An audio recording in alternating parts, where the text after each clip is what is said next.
ಪಟ್ಟಣ ತಾಲೂಕಿನ ಕಂಪಲಪುರ ಗ್ರಾಮದ ಶ್ರೀ ಕ್ಲಿನಿಕ್ನಲ್ಲಿ ಸಾರ್ವಜನಿಕರ ಜೀವನದಲ್ಲಿ ಚೆಲ್ಲಾಟ ಕಂಡರೂ ಕಾಣದ ಹಾಗೆ ವರ್ತಿಸಿ ಯಾವುದೇ ಕ್ರಮ ಜರುಗಿಸದ ತಾಲೂಕು ಆರೋಗ್ಯ ಅಧಿಕಾರಿ ಡಾಕ್ಟರ್ ಶ್ರೀನಿವಾಸ್ ಇಲ್ಲಿಯ ವಿದ್ಯಾವಂತರ ಆಕ್ರೋಶಕ್ಕೆ ಕಾರಣವಾಗಿದ್ದಾರೆ.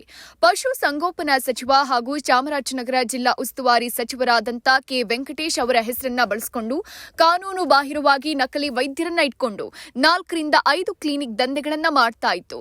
ಹಾಗಾಗಿ ಜನರ ಜೀವನದಲ್ಲಿ ಚೆಲ್ಲಾಟವಾಡ್ತಿರುವ ಶ್ರೀ ಕ್ಲಿನಿಕ್ ಮಾಲೀಕ ರಘುಪತಿ ಈ ವಿಚಾರವಾಗಿ ಕರ್ನಾಟಕ ಸಂಚಾರಿ ಟಿವಿಯ ಸಂಪಾದಕ ಗುಲ್ಶನ್ ಅವರು ಪ್ರಶ್ನೆ ಮಾಡಿದಾಗ ಅವರನ್ನ ಸಹ ಏಕವಚನ ಹಾಗೂ ಅವಾಚ್ಯ ಶಬ್ದಗಳಿಂದ ನಿಂದಿಸಿರುವ ಸನ್ನಿವೇಶ ಕಂಪಲಾಪುರ ಗ್ರಾಮದಲ್ಲಿ ನಡೆದಿದೆ.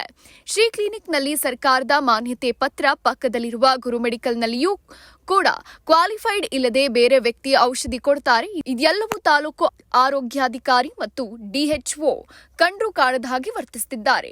ಡಾಕ್ಟರ್ ಜಾವೀದ್ ಅಹಮದಿನ ಹೆಸರಿನ ಆಯುರ್ವೇದ ಪರವಾನಗಿಯ ದಾಖಲೆ ಇದ್ದು, ಪರವಾನಗಿಯ ವಿರುದ್ಧ ವೈದ್ಯ ಕಾರ್ಯನಿರ್ವಹಿಸದೆ ಇಲ್ಲಿ ಬೇರೆ ಪ್ರಜ್ವಲ್ ಅನ್ನೋ ಹೆಸರಿನ ಆಯುರ್ವೇದ ವೈದ್ಯ ಕಾರ್ಯನಿರ್ವಹಿಸ್ತಾ ಇದ್ದು, ಆದರೆ ಇವರು ಮಾತ್ರ ಆಯುರ್ವೇದಕ್ಕೆ ಸಂಬಂಧಪಟ್ಟಂತ ಔಷಧೋಪಚಾರಗಳನ್ನ ಮಾತ್ರ ನೀಡಬೇಕೆ ಹೊರತು ಆಲೋಪತಿ ನೀಡ್ತಾ ಇರುವುದು ಇದು ಎಷ್ಟರ ಮಟ್ಟಕ್ಕೆ ಸರಿ?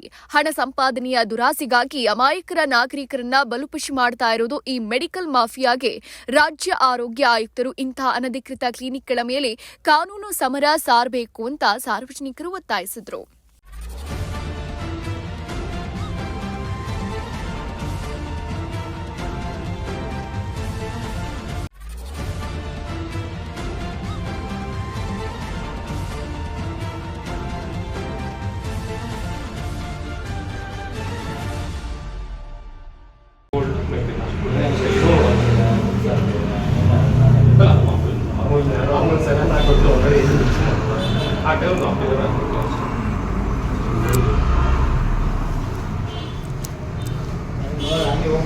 ನಮ್ದು ದತ್ತಾಂಶ ಅಂತ